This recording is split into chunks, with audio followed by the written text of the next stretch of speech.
Listen to my podcast about sports, about sports, about sports.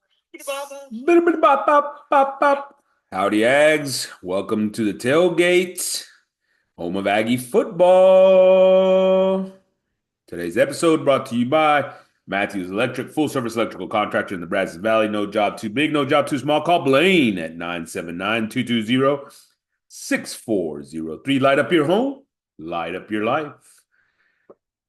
Welcome, folks.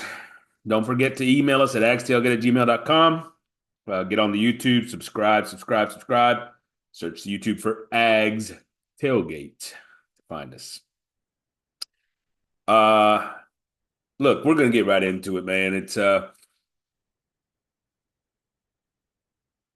off this bye week. Look, I spent the last week actually watching a little bit of high school football out there and, trying to get this South Carolina loss behind me a little bit. Aggies are now 7-2, 5-1 in the SEC play. Lost to South Carolina 44-20. Pretty much an ass whooping, especially in the second half. Pretty much an ass whooping in the second half. Not a good game for the Aggies. They didn't play well. They didn't coach well. They didn't do much of anything all that well. But let's start with this. This is a team that right now still has everything in front, right? This is a team that it's not time to start, doubting the coaching staff, getting on the players. Look, I believe Elko's done a phenomenal job so far in getting this team going in the right direction, buying into a program, become a program about work and not about talk. It hadn't been perfect. Been really darn good, though. Not perfect, really darn good. Look, opening loss against Notre Dame, a team that has now started to really look a lot better in the recent weeks. Notre Dame. But in a game that the Aggies easily could have won. Easily could have won. If it weren't for maybe one of the worst games in the history of quarterback play by Connor Wigman. They lose to South Carolina. It's pretty much an ass whooping in the second half. Lots of things go wrong. But the things that we do know is that this team has talent and they are working to try to get better every day. And if they continue to do that, make some tweaks coaching staff wise as far as game plan, they'll have an opportunity to go and win out. An opportunity to go and win out. Not saying that's what they're going to do. We're going to talk a little bit about some of those things. Having said all that, that does not mean that there aren't things to correct. And when I talk today, I'm going to talk to you guys about some of those things that we need to correct. Notre Dame, South Carolina, perfect examples of some of the issues. But so was the first half of the LSU game, parts of the Mississippi State game, the Arkansas Bowling Green games. We haven't really seen a full game of what this team can do at this point. Penalties have been an issue. And we're going to get into South Carolina specifics here in just a second. But a couple of things. Penalties have been an issue. Since Bowling Green, 6 penalties for 43 yards, 7 for 63, 10 for 79, 7 for 69, 10 for 97, 7 for 68. 117th in the nation in penalty yardage per game and 112th in penalties called per game. That is not a good stat. That is beating yourself in football. a lot of pre-snap, and a lot of post-whistle penalties as well. Has to get corrected, or at least has to get improved. Has to get improved. Missed tackles have been a problem. Missed tackles have been a problem. Has to get corrected. Has to get improved. If we are to accomplish the things that Aggies want to accomplish, if we are to accomplish the things that Mike Elko wants to accomplish, if we are to accomplish the things that this team, that the players on this team want to accomplish, not just want, but are capable of accomplishing. Let me give this to you straight right now, as clear as can be. They are capable of winning out. They are capable of beating whoever they face in the SEC championship game if they win out. They are capable of making a run in the playoffs. They are capable. They've got the talent. They've got the players. Those guys are working their butts off. Let's see what happens. Now you got to go finish the job, right? Finish the job.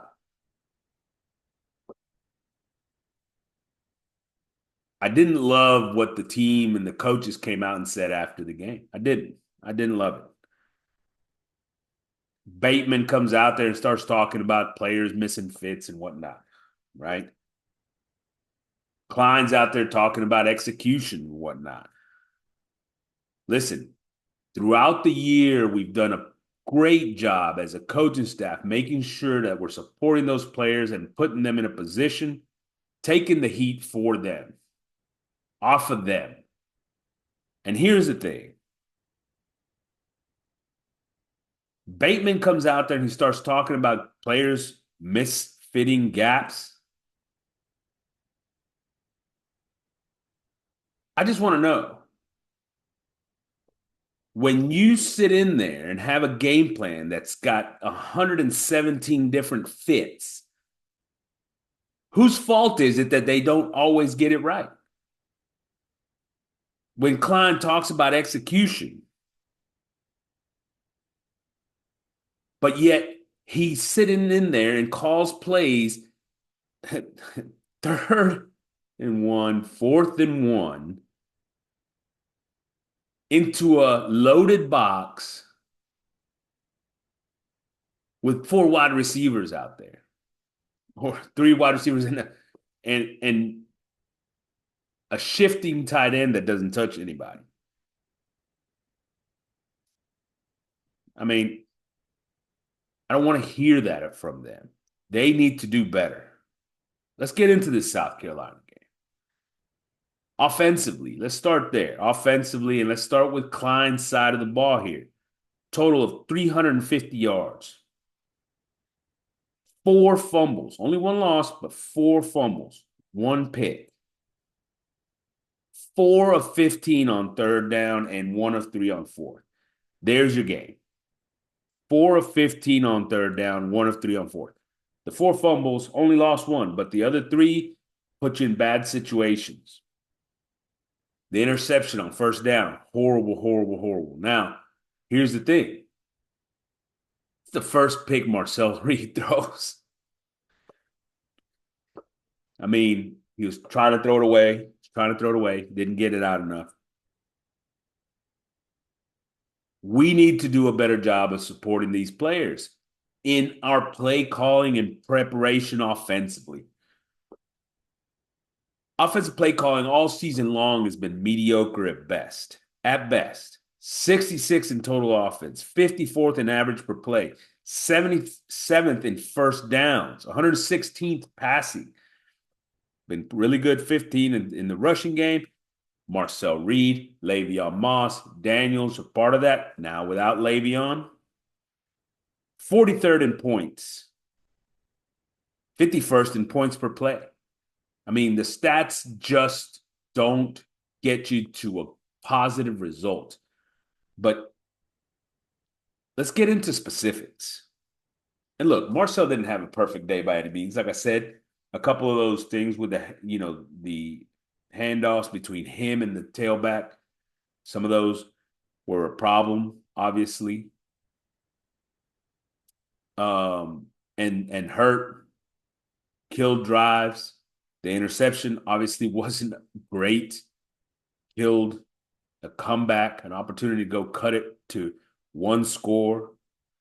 But he did throw the ball well at times, especially on the move. I was very impressed with what he did delivering the football. Some of those throws a little bit low, but that's all right because low and away is good in most situations. He created space with his legs and time to make plays. Was not perfect. Let's stay there. The handoff issues. But but overall, I thought he played a decent game. I thought he wasn't given a lot of opportunity to have success. The running backs, not a lot of room. Obviously, we lost Le'Veon Moss in this game, which is huge, a big, big loss. But on top of that, we weren't creating a lot of room for those guys. South Carolina was aggressive defensively because of the fact that we allowed them to be so. Thought Barber had a really nice day. No other receiver really did much of anything. Noah Thomas is underwhelming every game, not consistent on his part. He's a piece. He's not the guy, right? No, doesn't use Bussy. We don't throw to the backs. We don't throw to the tight ends. Nothing consistent from the tight ends. Offensive line was good, not great, especially with DeSantis out. I thought that, Shanahan had some struggles, but Cam Newberry comes out there and struggles significantly. So that's a big deal with DeSantis out. I thought, while he hasn't been perfect this season, he's been really good. And having him out of the lineup has hurt. The tackles, I thought, played a pretty good game. Yeah, there was some issues at times, but against a really good defensive front, they overall played decently. I thought Shanahan was playing better than Dewberry, and yet Dewberry ended up getting a ton of reps. Still looks slow and out of shape. His feet don't move. I think we obviously getting DeSantis back is going to be huge. But even if DeSantis is out, Shanahan needs to get more of those reps. So nobody is blameless by any means. Every group has improvement to make. There are weapons offensively. There are still weapons. Le'Veon Moss was a beast. He's going to be missed. Now you have to incorporate the other guys that are there, which means you have to start bringing in and making and creating plays, designing plays to get Terry Bussey the ball, designing plays to get your wide receivers open, designing plays to get your tight ends open. Easy, easy. Look, the biggest issue is still play calling. Defense was lining up with 8 in the box, sometimes 9, and he kept running into not with 3 tight ends and 2 tailbacks in there, but with 3 wide receivers spread out, 8-man, 9-man box, and you keep running inside. That's just bad play calling, bad football. 2nd and 1, Barber doesn't even block 7. 7, who's their number 1 safety and playmaker out of the secondary, number 7. We don't block him. Running back decide or wide receiver just decides to let him go. Of course, he makes a tackle for a loss. 3rd and 2, 8 in the box. Then you motion a wide receiver in, you bring another guy into the box with 9. Reed Adams misses a block and then basically turns around to go try to make the tackle, I guess. But you bring your tight end across and bring another guy into the box, and then he doesn't even touch anybody. He barely gets a hand on anybody. What's the point? What's the point? Basically, the same play they used at least three or four other times. It still didn't work on third and fourth down shorts. Why in the flipping world did you go and do it over and over and over again and watch them stop you? Like at some point, doesn't it cross your mind? Maybe we should do something different. It didn't work.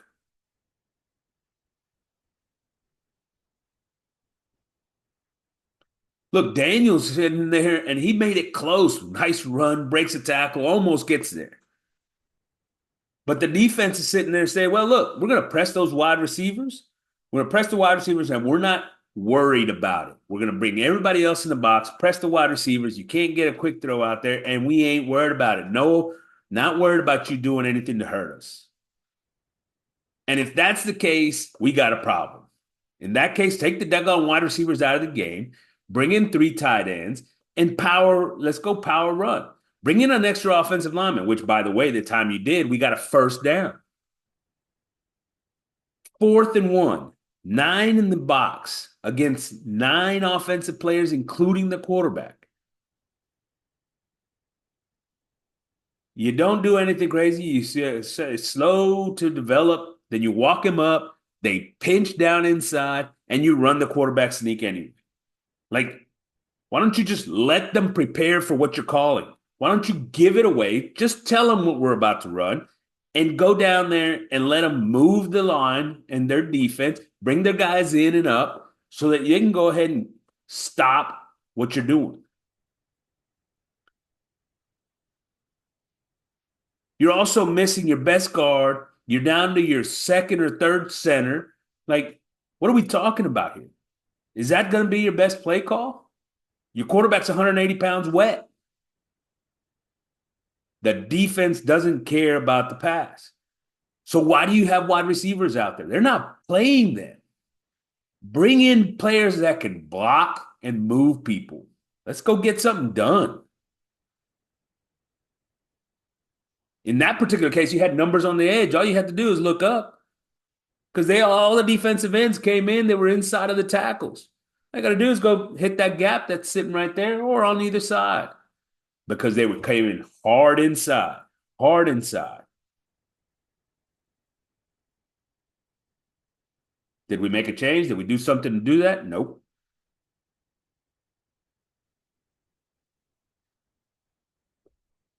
On the play where Moss got injured, we got him, boom, little quick swing pass, wide open tailback, goes a ways, he gets hurt.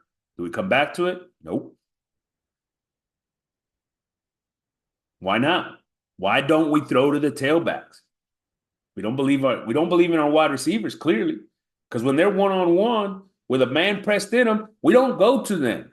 We don't allow them to go make a play down the field. So we don't believe in the wide receivers. So why not throw it to the tailback? How about the tight ends? Don't throw it to them either. So who do you trust? If you don't trust anybody, you better do something. You better do some great play calling. That's all I'm telling you. But they don't scheme up. They don't scheme up easy throws. They run the quarterback draw, 8 yards. Didn't go back to it. Didn't go back to it. Why did the quarterback draw give you that? Because the quarterback draw took the aggressiveness of those linebackers out of the play. 3rd and 13, every route at 8 yards. Why? Why even bother? That's not a first down. That's not a first down. 3rd and 13, go push the ball down the field, or at least act like you're going to, so that maybe it opens up some of the stuff underneath. There was not one easy throw and read for Reed.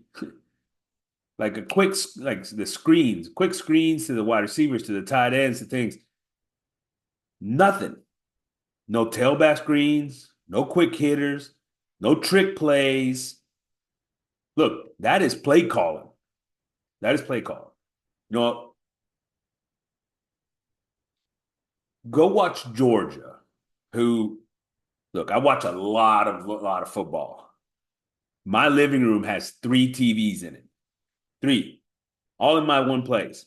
And I go all day, Saturday and Sunday, and I'm watching a ton of football, all at once. And maybe I should be a little ashamed about that. But you know what? This past weekend, you get Georgia, Florida. 2 weeks, not this past weekend, 2 weekends ago. You get Georgia, Florida. Georgia's quarterback, who's supposed to be one of the best quarterbacks in the country, he sucks, by the way, throws three picks. They're about to give that ball game away to a Florida team that has no offense because their quarterback, by the way, is hurt.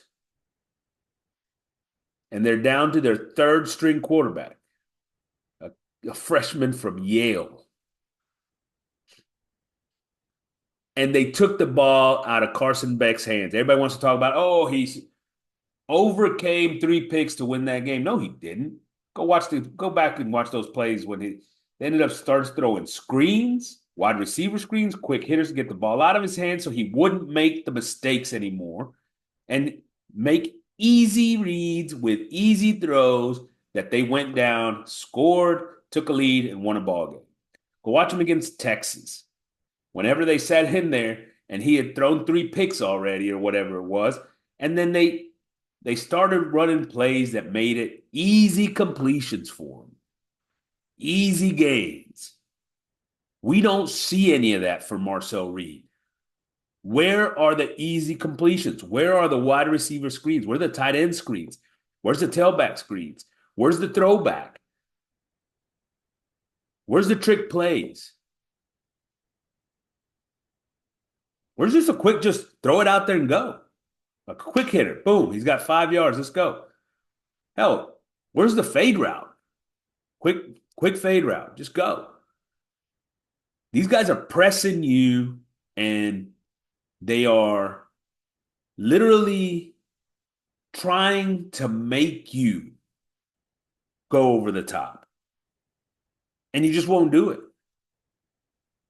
Are you scared of something? Tell me Noah Thomas isn't a foot taller than the guy that he's got on him? Almost. Are you telling me that Terry Bussey isn't as good as an athlete as what we think he is? Are you telling me that Moose Muhammad doesn't catch everything that comes his way?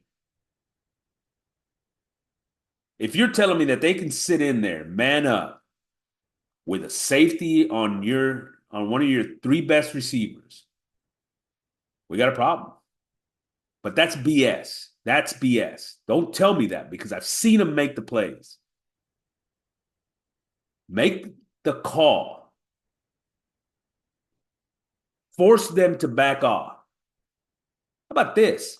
How about a little match protect with maybe a little bit of a rub route coming up and out the other end, right? Two-man route with getting them open on the outside because they're manned up. How about using some I mean, it's ridiculous, right? You got one of the most athletic quarterbacks in the country, and you don't bring him out of the pocket.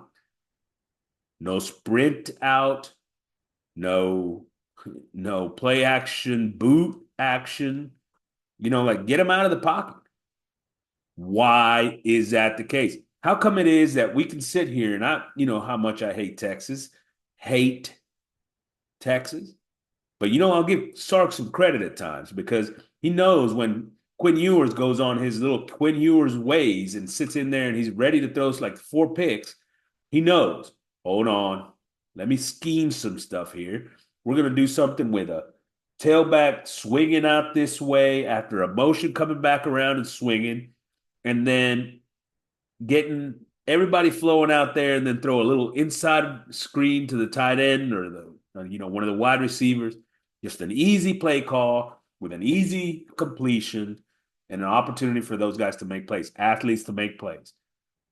Where the quarterback is not under pressure, where the quarterback doesn't have to sit there and read an entire field and figure out what's going on, where all he's doing, snapping the football, doing his little fake, his little deal, and then dumping it off. Easy peasy, right? Where are those easy throws? Where are they? Colin Klein has got to get to a point where he's making some of those calls. He's got to figure out how to design those plays to where we can get those guys open. If you need to get it to somebody quick, maybe you bring him across the formation, force the guy that's pressing him to go up and around, and then get him the ball quick.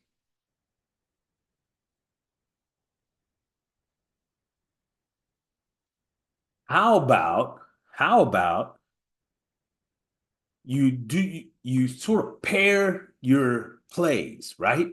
It feels like every play is independent of each other, right? Well, some they run the same one four times, but they don't. We used to call our plays based off of groupings, right? Same formation, same motions, everything looks the same except one time we're handing it off on a sweep. Next time we might be faking that with a downhill run. And the next time we might be doing that, faking the downhill run and throwing a screen off of it or some sort of throwback or something, a play action over the top, right? But everything looking the same. It all all the actions the same. The formations are the same. And then you sit in there and force a defense to figure out what's going on. Give them things to think about. We don't do that. We don't do it. We haven't been doing it. Colin Klein needs to figure that out. How to get guys open. You can't tell me our receivers ain't good enough.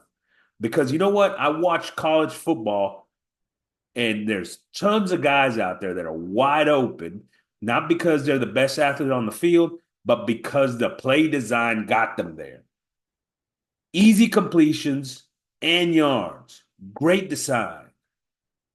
NFL, Bo Nix almost beat Kansas City this past weekend. Struggles to throw the football at times. Well, they use the run game. They use the screen game. They use trick plays. Anything to get in easy yards for an offense that struggles. No screens. The draw worked. Didn't go back to it. Zero trick plays. Look, you can't be ashamed to do the things that are necessary to create yardage, to create points, to create space. Get your players in space. If the guys that are out there aren't getting open, well, let's get some of those young guys that everybody was, absolutely impressed with. Bostic and Williams. Get those guys out there. Aren't they incredible athletes? That's what we talked about, right? Let's get them out there. They got speed. Don't tell me we don't have enough speed. Look, Barber's got plenty of speed. Walker's a beast, man. That dude is a physical specimen. Get him on the field. Let him catch some footballs. Moose Muhammad catches everything. If you don't like him, find somebody else. Get Terry Bussey some chances because I guarantee you that dude's got a will and he wants to play. But not only that, where's your tight ends? Where's Green at? He's still not fully healthy? The guy's a difference maker when he's healthy. We've seen Theo make some incredible plays and then they just don't use them. Where's the tight end screen? We haven't seen any of that. Use the tight end. How about a throwback? I mean, Watson, you line him out there, they know they're going to throw the football. They just cover him. He's just running regular ass routes, and we're better off running a route with a freaking wide receiver than Watson. I don't understand. He surely isn't blocking. Look, Colin Klein has got to do a better job of putting the players that we've got into a position for them to be successful because at the end of the day, I'm not going to believe this garbage that these athletes ain't good enough to go make plays. I'm not going to believe that. I'm not going to believe that we don't have receivers that can go make plays. How would we know? We never throw it to them.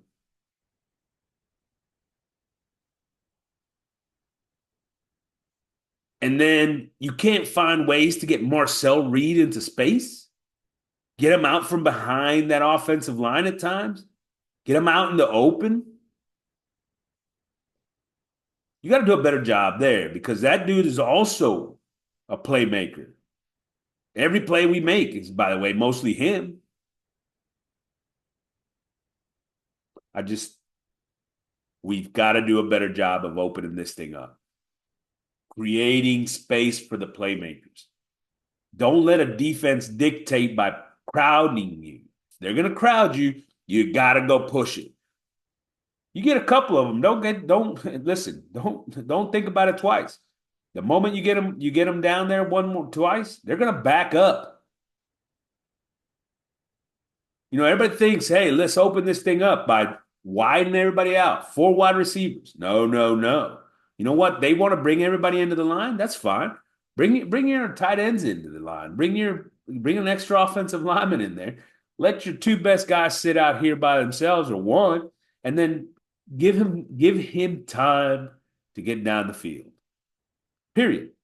Force them to defend you vertically and horizontally, because otherwise they're going to continue to dictate to you. And as our offense, you can't do it. Want to run the football, get more guys in there. If it's 3rd and 1, get 3 tight ends on the field. 2 tight ends and 2 backs. Which is going to create more space for you. It's going to create more seams for you. They're going to end up stacking. Now you've got opportunities. But not whenever you've got 5 offensive linemen, a tight end that you're bringing in motion across the play, and you're in the gun with a back, and they got 8 in the box. That doesn't work. Doesn't work. Do better. Certainly don't do it 4 times in a row. Certainly. Having said all that, you've got it in front of you. You've got it in front of you. We can continue to get better through this offensive process because of the fact that we've got good players. We got playmakers. Now you got to do better. Defensively, look, we've been talking about it all year long. I've been talking about it all year. This defense struggles to cover the tight end, cover the back out of the backfield. Been talking about it all year long, and South Carolina saw it. South Carolina saw it. Tight ends and running backs in the pass game. That's it. That's all they had to do. Tight ends wide open. Look, 21 is a great in-the-box linebacker. He is not going to be able to cover your tight end down the field. It's not going to happen. South Carolina exploited the biggest weaknesses for this defense, that and the edges in the running game. And our defensive play caller did nothing to fix it. Nothing to fix it. Elko Bateman. First drive, 1st and 10. Trips left.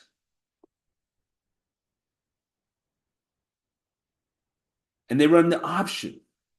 Real quick, pitch it, wide open. Nobody on the pitch man.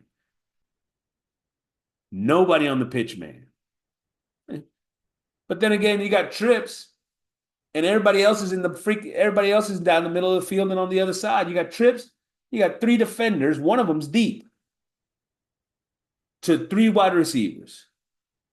One of them's deep. Now, you don't need that to block the end man on the line of scrimmage. That's what the option's about. You can pitch off of him. You go one-on-one with those 3 wide receivers, boom, boom, he's out the door, 9 yards.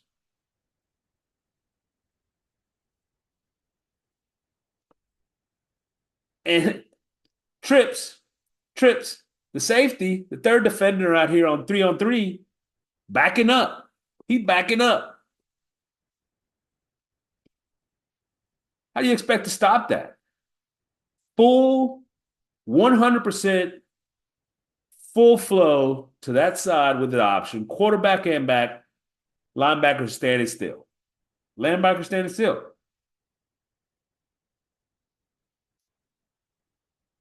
it it doesn't work. Issues on the end all day long because of it. Linebacker slow to get out there. 21 does not have the athleticism to be sideline to sideline. Sorry, doesn't. Zero does, but zero was slow to react. Slow to react. Full flow play, and he's slow to react. That's unacceptable. Next play, 2nd and 1. 8 offensive players in the box. 8 offensive players. Defense has got 7. 7 defenders. And one of them is a safety that's coming in from 20 yards deep and coming down into the box, rolling down at the snap. That does not give you an advantage defensively. And I understand everybody's like, well, our defensive line's so good, blah, blah, blah, blah. Understood, man.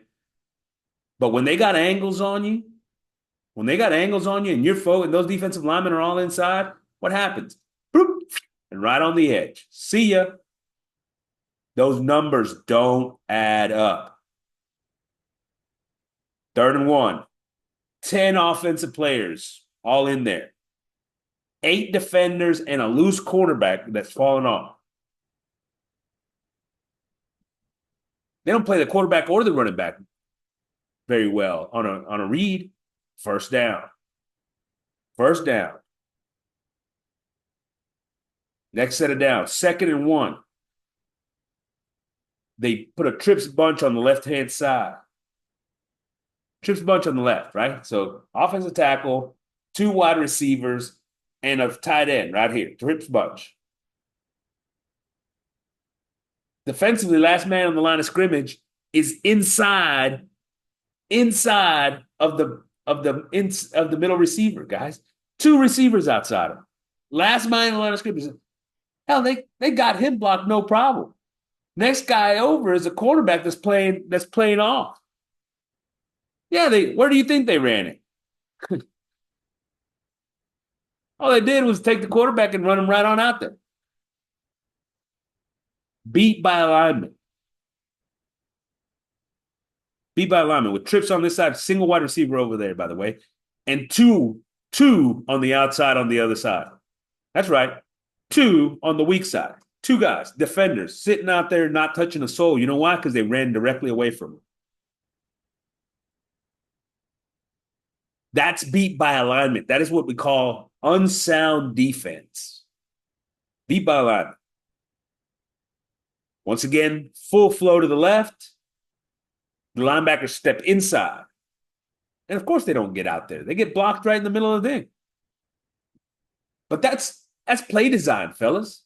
That's play design. That's beaten by alignment. And then let's go blame the players. Let's go blame the defensive players because they didn't fit right. Well, you got beat by alignment. So Bateman, so Elko, it's time to fix that. Don't sit in here and complain about misfits when you've got 187 different plays and those guys are sitting there thinking too much and not playing fast enough. Simplify and play fast, and so that you're not sitting there thinking so much. You being a genius doesn't do us any damn good.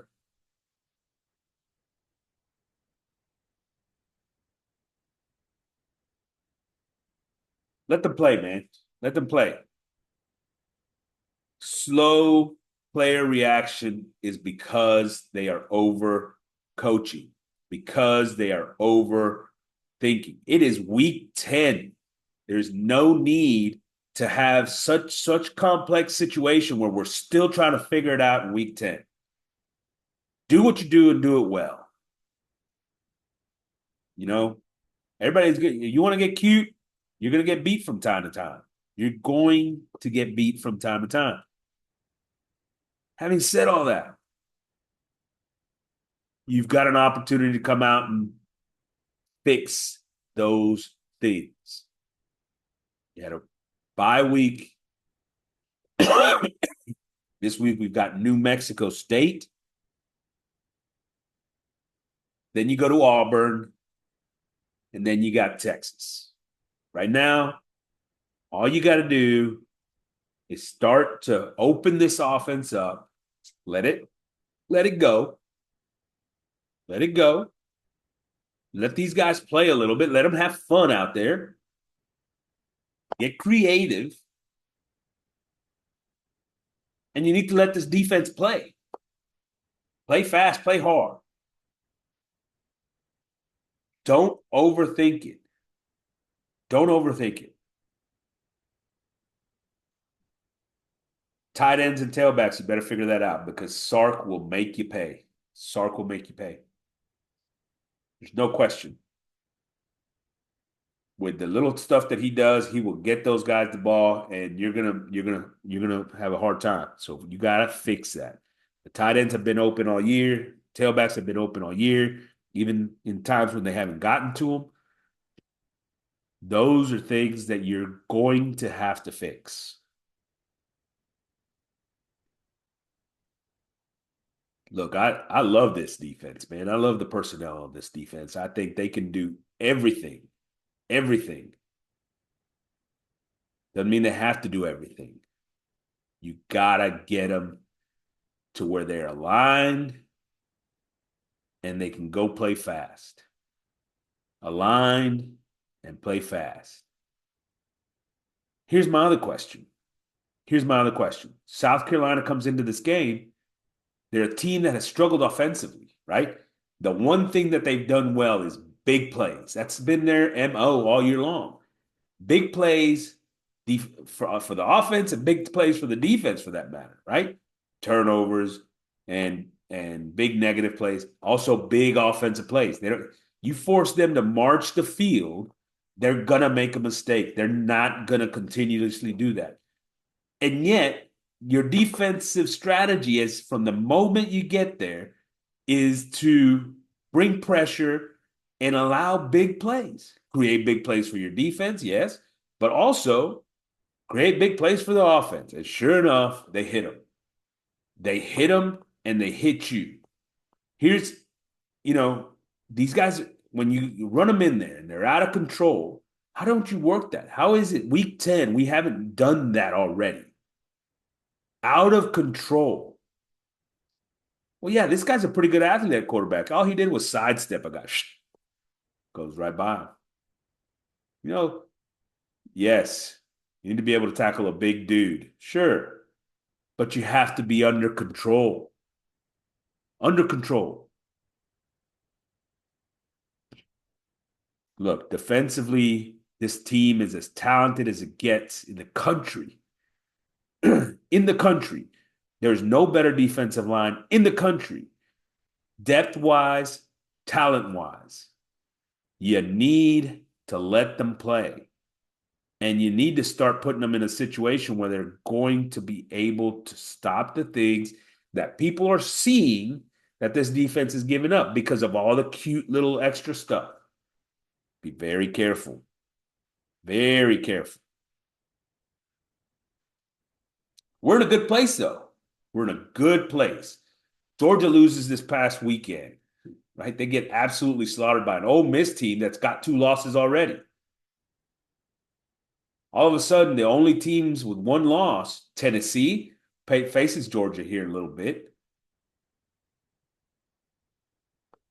And the Aggies. And the Longhorns, who face each other. 1 loss in the SEC. That's it. That's it. You've got to come to play, though, because here's the thing. You go to Auburn and you ain't ready. You haven't worked. You haven't done things better than what you've done against South Carolina with regards to the outside run game, with regards to the tight ends, with regards to the tailbacks. They will hurt you there. They're going to give you a run for your money. Now, you're a much better team than Auburn. Much better team than Auburn. They are not South Carolina, but they can beat you. They can beat you. Look, New Mexico State's not going to beat the Aggies. That I can tell you. But Auburn can. Not that they will, but they certainly can. You don't start doing the things that you need to do to win ball games. If offensively, you don't start creating plays. If defensively, you don't start getting the guys in the proper alignment to stop the offense. Beat by alignment is the worst way to be beat. And look, you get past those two hurdles, two very important hurdles, then you're going to get Texas at home in a win it, take it ball game. You're going to be the regular season SEC champ with a win there. Remember that. And if you're going to go tell me that we can't beat Georgia, I've seen Georgia play this year. We can beat Georgia. I've seen Alabama play this year. We can beat Alabama. We can beat Tennessee.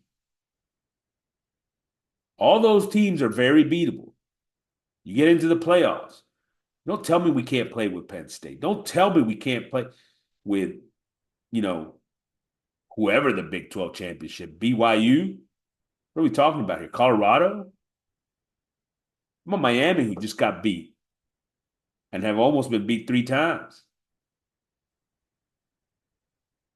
SMU? We can play with all of these teams. We have to trust the fact that our players are good enough, and we've got to let them make plays. Got to do it. Love it. Got to do it. We are now, and look, Elko talked about it, right? Like, this is a great spot. This is a great place to be. We've earned this so far. This place, this where we're at, the right to have something to play for. Look, this is the best situation we've been in since Johnny freaking football. Best situation this Aggie team has been in. And that's awesome. Now let's go pay it off. Let's go pay it off, man. This is exciting. This is what college football is all about. It's wide open out there. It is wide open. I don't want to hear any more of this BS about first year and talent, blada freaking blada. Don't tell me about your excuses. Let's go play. And look, this is going to be a great season one way or the other, right? I believe so. It's going to be a great season. It's time to go get it. I know our players want to go get it. I know they've been working their butts off all season long to go get it. These coaches have been working their butts off. Now, got to be smart. Questions from the tailgate. Brought to you by Frida Homes, building Aggie dreams, custom home builders with over 15 years experience in the Brazos Valley. If you're looking for someone that cares about you and the details you care about, contact Frida Homes. Visit them. Give Justin a call at 979-450-4466. When you call, just remember, everyone loves their Frida home. Question 1, biggest difference between this team and years past? The biggest difference between this team and years past is that we don't have a head coach that's got his head up his ass. Period. Right? With Jimbo, you had a guy that coached quarterbacks. That was it. That's all he did. You know, he acted like a head coach. But if I watched him in practice, and he would sit over there with the quarterbacks every single rep, every single play. He had no clue what was going on with the rest of this team. And he certainly wasn't making sure that this entire team was taking care of its business discipline-wise and with what it had to do. Elko, he is. Everybody knows him as a defensive guy. That guy's got his head in everything. You go watch him. He's got his head in everything and his hands on everything. And he talks to all of them. He's contact with the players. That's the biggest difference. What's the biggest difference? Well, we just failed against South Carolina. I think we're going to come out and have a just monster game this coming week. Accountability and work, and they're going to go get things fixed. Biggest difference. Question 2, expectations for the remainder of the year. No Le'Veon Moss, right? No Le'Veon Moss. Been the MVP so far this year offensively, at least, right? Look, it is time. It is time to now get everybody involved. It is time to free up the players, the playmakers, free them up. Don't be so rigid offensively. Don't be so rigid offensively. Don't be so. It's like the opposite, right? Like the offense is plain Jane and the defense is all tricks, right? But some of the best defense we played this year is when it wasn't all tricks, when it was just line up, four defensive linemen down, go play, let your linebackers play, let your secondary play. Some of the best defense we played. Be sound. Don't feel like you got to get out of your own skin, man. And then offensively, let those guys go have a little fun. Let some of those bombs flow. Give your quarterback time. How? Well, bring in an extra blocker. Bring in two extra blockers. Because it's not like they're covering deep safety, right? Help over the top. Safeties are in the box. Force them to back those safeties out of them. Expectations for the remainder of the year, get better. That's it. Get better, man. Free them up. Enjoy it. Have fun. Let's go see something. Right? Senior night on Saturday. Let's go see something. Let's let them see. Let's let those guys go have some fun. Score some points. Big plays. Trick plays, big plays, everything. I know it's New Mexico State. Don't worry about it. Auburn needs to think about it. Texas needs to think about it. And come out for those. Open. Aggies, this is a great time to be an Aggie right now. This football season is right where we want it. Right where we want it. Time to take a hold. And let's go support them. Support them. Gig 'em Aggies. AP signing out from the tailgate. Till next week, buddy.